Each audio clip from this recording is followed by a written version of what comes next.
For a great cup of joe, there's one thing you should know. Your morning brew can also be playful. Buff Boy Brewing guys make the temperature rise. And you surely feel naughty when you swallow our coffee. If you want some real heat, give your mouth a fine treat. You will want some more, rest assured. Buff Boy Brewing, you can't get enough of. It's time for The Scribble, your weekly fix of celebrity chats, bizarre stories in the news, and basic random chatter with best-selling author and syndicated radio host Jeremy Bradley.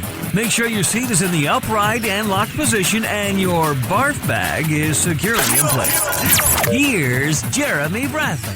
Thank you very much, Larson. Jeremy Bradley here. This is The Scribble. Thanks for tuning in on your favorite podcast app. Happy Canada Day to our Canuckian friends. How's it going today? How are you celebrating? Let me just start out by asking our Canadian friends, how are you celebrating? Because I don't want to make us feel bad about our country, but I think we're almost becoming as divided as the United States. And remember, that's something that we used to take pride in. Remember? That was our big thing. We used to just kind of watch the TV and go, look at those people down south. Look at how they're just so, fill in the blank however you want. And now I feel like Canada is almost that way. And I'm going to tell you why I feel that way. There's, a little bit to it. I can't just go and say that it's, without explanation. I can't go and make that claim, but I will do that in the moments ahead. And also coming up later in the show, speaking of Canada, The Amazing Race Canada is back on CTV.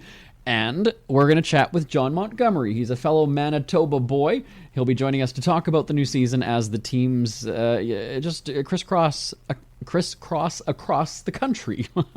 They crisscross around Canada in the new season, which premieres July 5th on CTV. So we're going to talk all things Canada, and Americans, don't think that we're shutting you out here, because you might actually take pride in the rants I'm going to go on about my country. So this might make you feel better about your living situation. I don't know. We'll see. Check it out. We'll be back right after this on The Scribble. This statement has not been evaluated by the Food and Drug Administration. This product is not intended to diagnose, treat, cure, or prevent any disease.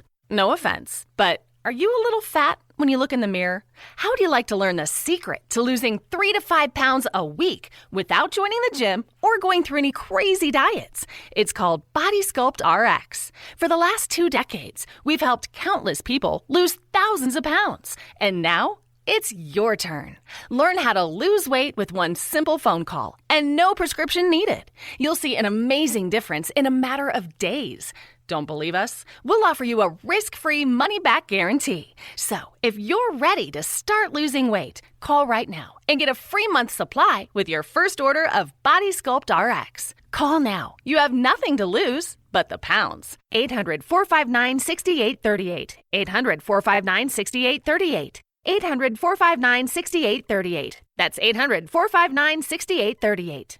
Jeremy Bradley here, back on The Scribble. Again, happy Canada Day. I would say that most Canadians probably felt proud of their country, happy to be Canadian, proudly Canadian. That was always kind of our claim to fame, especially during the Trump years, because there's just very distinct differences in the two countries. We're seeing it, we saw it a lot during the Trump years. But I think what it did during Corona was made people think. When we saw the way politicians reacted or didn't react to things, the strong-arm tactics, yes, they were saying they were making decisions in the interest of public health, and then you kind of sit there and go, was it more power tripping? Was it more dictatorship? You have to remember that when Justin Trudeau became prime minister many years ago, that was kind of Canada's claim to fame of, hey, we've got this movie star prime minister, the hot young guy who's going to be leading the country, and he's going to legalize marijuana, and yeah, there we go. And it was refreshing because the guy that we had previously was a little bit of a douchebag, right? And so, you're almost going to celebrate anybody coming into power after that because it's just such a, it's night and day. It's a 180 at that point. So now that Trudeau's been in for many years, now he's got the scandal after scandal after scandal. During the shutdowns, you're kind of like, wait a second, he imposed all these things. Our American listeners can get caught up. I mean, I can only relate to, I can relate to many things. Like we had restrictions, at least from the federal level, of where we could travel within our own country, We had to, when I went to Nashville, we did our big radio finale on one of the shows in Nashville. I had to be tested. I had to, be tested before I went, show the proof of that. We didn't have vaccines yet at the time, I don't believe. Oh, maybe we did have one. And then to come back, they wanted me to mandatory hotel quarantine in these. Google this, by the way. Google pictures of Canada mandatory hotel quarantine. You'd think that you were in some kind of weird science lab. The hallways are covered in tarp and plastic, and you're given food and like gross food in a styrofoam container, and you're not allowed contact with the outside world. There are reports, again, not shitting you, there are reports that people were taken in a vehicle with blacked out windows and told they could not communicate with their family where they were being taken. Google this, everybody. True story. I think it was in the National Post newspaper. And when you look at that and you kind of go, wow, that's our leader doing this to Canadians just coming back to their country. It was a little bit strange. I encountered that coming back at the Toronto airport while I was just beaten down, verbally, not necessarily emotionally because I'm a strong person and I'm a bit of a dick, but, basically just made to go and, when I refused to go to this hotel, I didn't book it. And it's at your expense, by the way, as well. And they jacked up the prices, wouldn't you know it? And, you're looking at costing about anywhere from $600 to $800 to even $1,200, maybe $2,000, because you had to stay there until you got your test results back when you got tested at the airport. So not only did I need a test to get onto the airplane, which was the day before, I needed to get another one when I landed in Canada. And then even if, and then I have to wait for those results, right? They ended up, the results coming in just before midnight that same day, but I was already back home because I was just like, I'm going home. I'm going home to Winnipeg. You're not keeping me in Toronto. I'm not going to this hotel. Give me my $6,200 ticket, which I got one. I've never paid it. Give me my $6,000 ticket and I'm going to be on my way. You really think that it's safer for you to be on an airplane than in the hotel quarantine? Yes, because I've seen the reports of assaults, sexual assaults, violence, bad food. Yes, I feel safer in my own home that I own. And yes, I'm going home to Winnipeg. You know that your passport's going to be marked. You know that you're not. The airlines aren't going to allow you to fly. You know that you're not. I'll take my fine, and I'm going home tonight. Thank you so much. Why do you feel that's better? Oh, so you're just going to endanger the other passengers on the plane? Well, I had a test yesterday that said I was negative. That's how I was allowed to fly here. So yes, I'm comfortable in my decision that I'm flying, and I'm not making anybody unsafe. I'll take my ticket, please. I'll take my fine, and I'm going home to Winnipeg tonight. Oh, so you just think that this is... I would like my ticket, please. May I have my ticket? May I have... I wasn't... There were people that were flipping out, by the way. You're in this darkened room. There's police at the entrance. And, it was meant to be intimidating. And so So I end up writing this super long newspaper column going, I'm ashamed of Canada and I'm ashamed of being Canadian. This is my report last year. And just because of the experience, right? This is so bizarre. What's happening to me, the way I'm being treated. And then there's the trucker convoy. This was something to protest, the vaccine mandates is really what it was. And so you've got the truckers who are, blocking the border crossings, and they set up shop in Ottawa. And now all of a sudden the federal government is like, we're going to freeze bank accounts. We're going in and looking at your money, and we're going to see this. And again, Canadians are sort of like, let's dial this back a little bit. The government has this much power. And maybe this power has always been on the books. It's never been used before, right? So, suddenly you're strong-arming now. It's this intimidation factor again. Don't do it. Don't go to the protest because we're going into your bank account and we're freezing your money. We're taking your money. The police are going through it. And so Canadians are just like, whoa, what's happening here? And so now fast forward to this Canada Day where we're months after that protest I was just describing. And it's half and half. People are torn. There's the whole, truth and reconciliation of residential schools. Again, if you're not in Canada, Google that. I don't have time to explain the residential schools. The deaths of all these children in unmarked graves that they're being found across the country.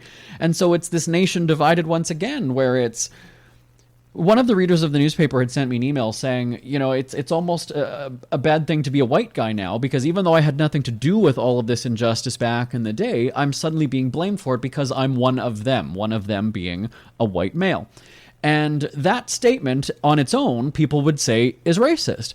But when I read more into what this guy was saying, I was sort of like, well, he's got a point there. That if I don't go, or I don't watch, or I don't support the truth and reconciliation ceremonies, services, campaigns, whatever you want to call it, if I don't support those, if I don't go to it, if I don't do it, well, I'm racist because I don't support And that's where it's sort of dangerous, because you're damned if you do, you're damned if you don't, because of him saying, because I have, I was born Caucasian. And so it's very strange when you think Canada Day should be the celebration of your country. But now I kind of look at that and go, can it be both? Can it be waving flags and being proud of my country, but then at the same time looking in shame at what happened in the past? Now, this is where I'm not drawing that conclusion. That's where I'm putting it out in the newspaper column, asking readers that. I don't know. You'd think, right, 4th of July for our American friends is the celebration. It's the red, white, and blue. It's the fireworks. It's the balloons. It's the cake. It's whatever it is. And with Canada Day, very similar, right? It's Canadian music. It's face painting. It's, again, fireworks at night. Like, it's all those kinds of things. But can it be both? Do you have to have that reflection of injustices of the past? Or do you kind of forget that for the one day? Is it okay to forget it for the one day and just celebrate? I've never been a big celebrator of Canada Day, so that's where I'm not taking a side on it either way, because, whatever. I mean, if I end up going to a park and there's a carnival or something on Canada Day, okay, great. But I've never been one of those big Canada flag wavers anyway, ever. So that's my question to you. Tell me what you think. You don't have to be Canadian to respond, but send me an email, live@jbonair.com. live@jbonair.com. And if you're Canadian, tell me, do you feel the same way about your country today as you did, let's say, 5 years ago? Do you feel the same way about Canada as you did 5 years ago this very day, Canada Day? live@jbonair.com. We're back right after this with Jon Montgomery from CTV's The Amazing Race Canada. Listen up, guys. Are you experiencing any of the following? Fatigue, less drive, poor performance? If so, you may be one of the nearly 30 million men in the U.S. today dealing with ED. But did you know you don't have to pay hundreds for a prescription anymore? And you don't have to deal with the hassle of seeing the doctor or the embarrassment of going to the pharmacy for a certain pill. Now with one free call, you can find out how Herbal Virility Max can help you feel like a man again. For over a decade, Herbal Virility Max has helped guys just like you put a smile back on their face with improved performance and drive. Call today and ask about our buy one, get one free offer. Save the money, save the hassles, and get the better blue pill. Dial 800-578-0179. That's 800-578-0179. 800-578-0179. Ever had something to get off your chest but never had the balls to say it? That's a load of crap. Speak Free with JB.com is exactly what you've been waiting for. Your chance to tell it like it is and not care what anybody else thinks. Have your say on issues of the day. Join newspaper and radio columnist Jeremy Bradley as he tells it like it is. Hundreds of thousands of people have stopped by, including some well-known celebrities who have had a chat with JB and speak candidly about what's really going on in the world. You can join them too. Have a rant or a rave. Be brave and head on over to www.speakfreewithjb.com now. This statement has not been evaluated by the Food and Drug Administration. This product is not intended to diagnose, treat, cure, or prevent any disease. Are you in bad pain? You know what I mean. Your knees hurt, your shoulder hurts, and your back. Oh my God, your back. They're constantly killing you. And I'm sure you've tried every pain pill or cream available at the drugstore, am I right? Well, here is something you haven't tried. Pain Absolve. Pain Absolve is not available in any drugstore. The only way to get it is by calling today. We're so confident that it will work for you that we offer a free bottle with your purchase, no prescription needed, and best of all, each purchase comes with a money-back guarantee. Call now to find out how you can get Pain Absolve and get rid of your pain. Call 800-319-0582. That's 800-319-0582. 800-319-0582. Call today, 800-319-0582. The Amazing Race Canada is back on CTV. Fellow Manitoban, Jon Montgomery, is joining us on the line to talk about the new season. Hello again, Jon. Hello, how are you doing? I'm good, thanks. How are you? Well, thank you. It's a beautiful day out here. We have this exciting premiere on the horizon. Life is good. I should tell everybody, on the wall, we've got a wall of fame behind me, and there's a picture of us on the red carpet at the Junos in Newfoundland back in the day. You were, at the time, known as Manitoba's Golden Boy. I just need to get caught. Do I still refer to you? How do I address you? I want to make sure I get this right. Are you still Manitoba's Golden Boy? I don't think that I've ever been Manitoba's Golden Boy.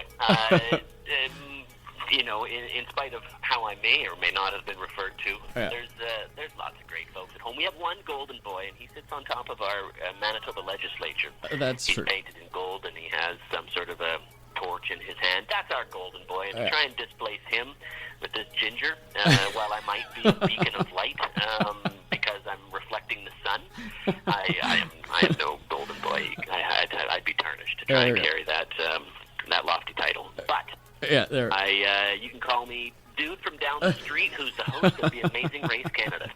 This is fun. We're laughing, but it's regional humor, right? People in Toronto corporate offices have no idea what we're talking about, but we get it.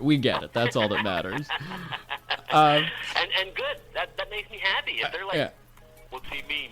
I'm glad that you don't get it. It means you haven't traveled and you need to get your ass out of the center of the universe and explore.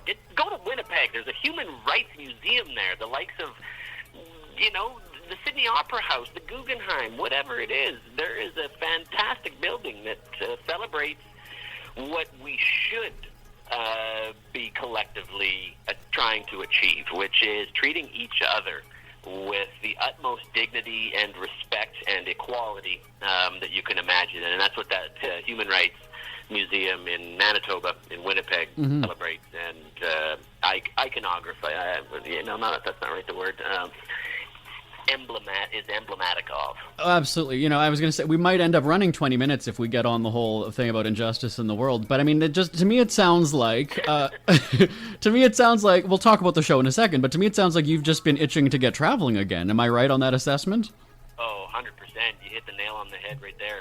I don't know if desperate is a great word to use, but I've been desperate to get out there and do what has become incredibly familiar and in every bit as enjoyable as it ever was, which is making television for this program. Doesn't it make you think, though? I mean, I think a lot of people who, whether, you travel for business or vacation, whatever it is, I mean, we have a new appreciation now for getting the hell out of where we live and going and exploring, as you were just saying, some of those world wonders that, you have all over the place. We do. And I think that maybe who we're descendants of, lots of Canadians, is a byproduct of that. Canadians that have been here for a few generations now, they are the byproduct of people that sought out a better life for themselves, knowing nothing about the land in which they were heading to for a better life. And it was that possibility that drew them.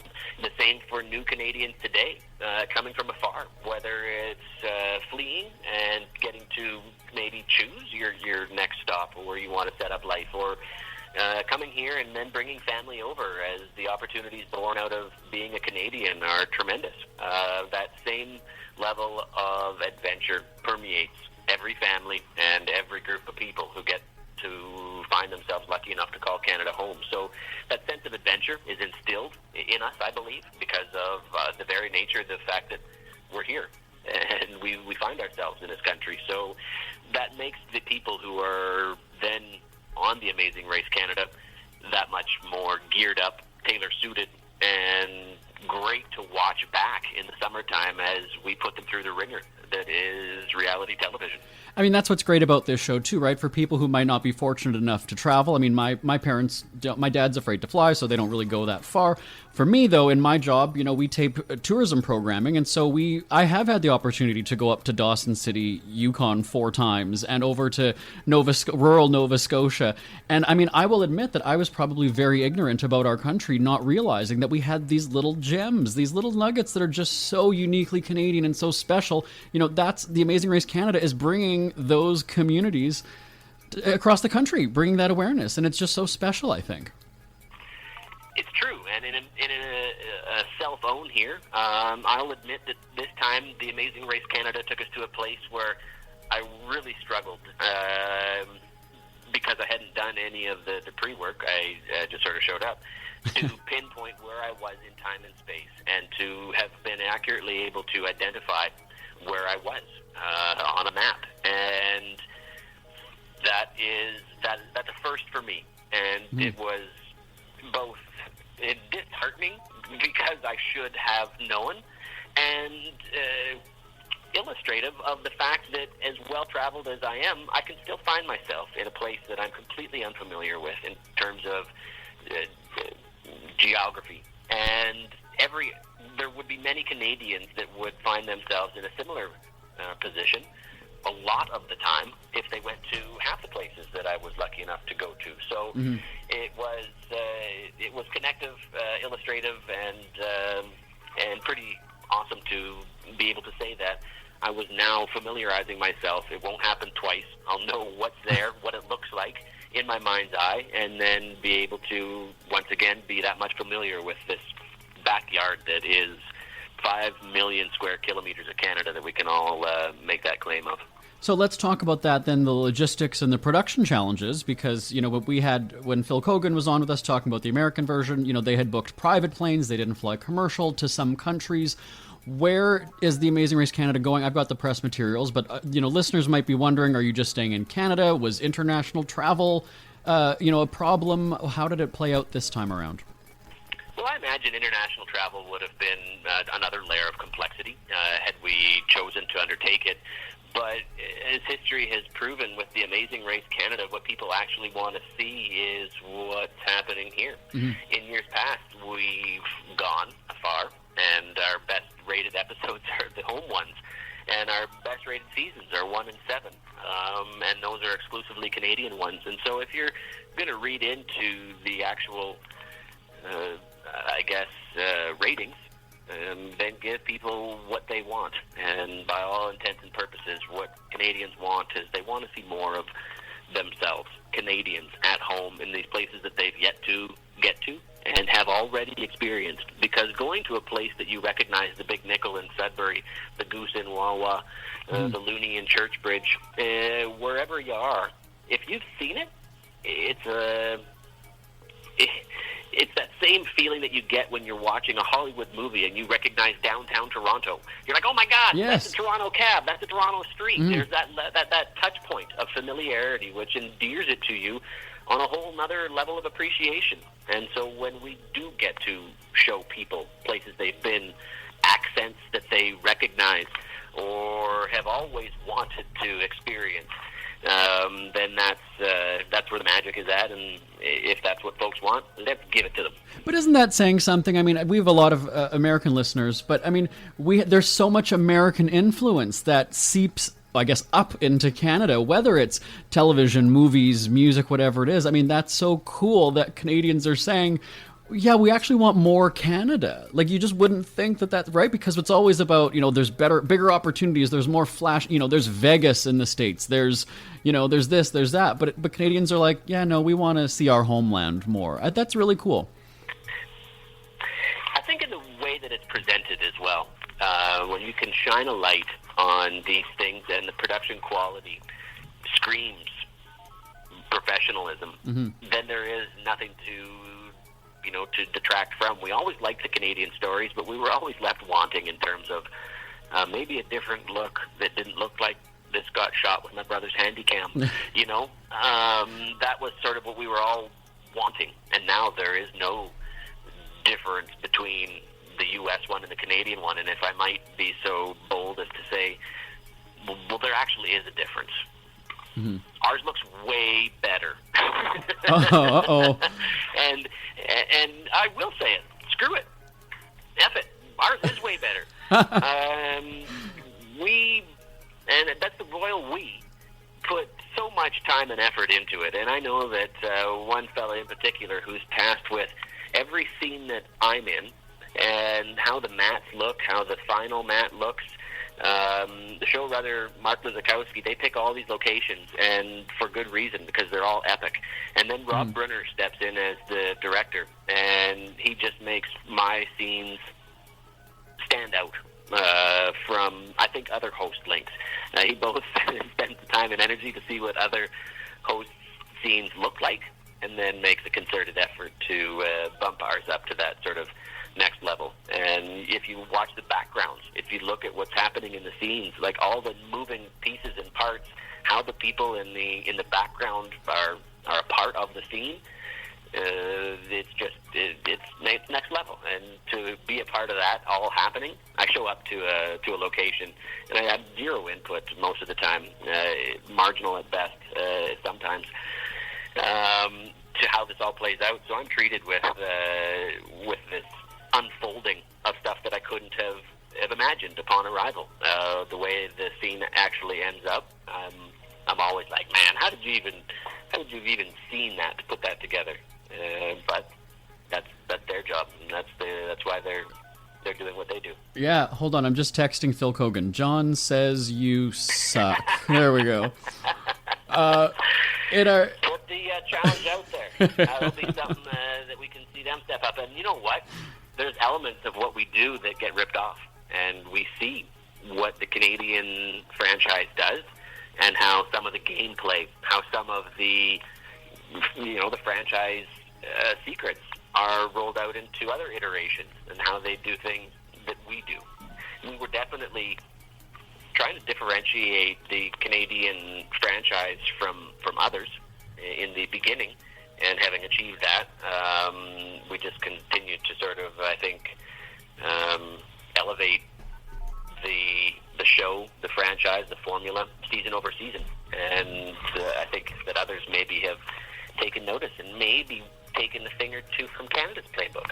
Before I get in trouble with CBS, let's shift gears then. Casting on the show is very interesting because of the different dynamics, right? Whether it's a married couple, friends, coworkers, maybe even just people who are dating. And you'd think that people go on the show because it's someone they get along with. Maybe they've traveled before and they're like, okay, we can handle this.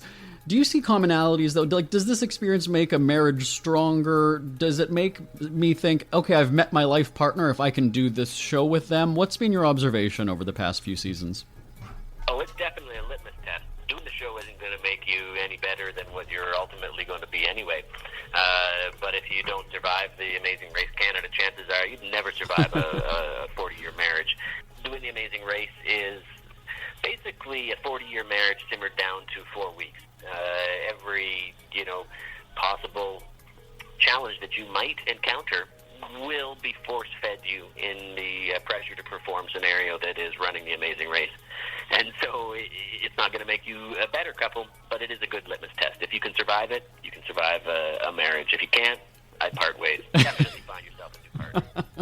There we go. The Golden Boy giving you marriage advice, ladies and gentlemen. But we're gonna live by. That doesn't mean winning. That just means surviving and wanting to talk to the person the day after you're done shooting.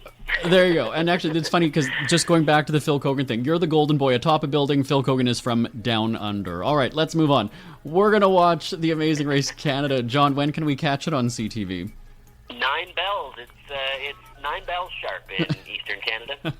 As we always say, check your local listings. That's just the easiest way, right? Indeed. All right. Don't miss it, though. Set your PDR. There you go. We'll be watching on CTV. Jon Montgomery, Manitoba's Golden Boy. Thanks for joining us today. Appreciate you having me. Who are the Kardashians feuding with now? What did that little thug Justin Bieber do this time? Who's getting hitched? And who's headed for Splitsville?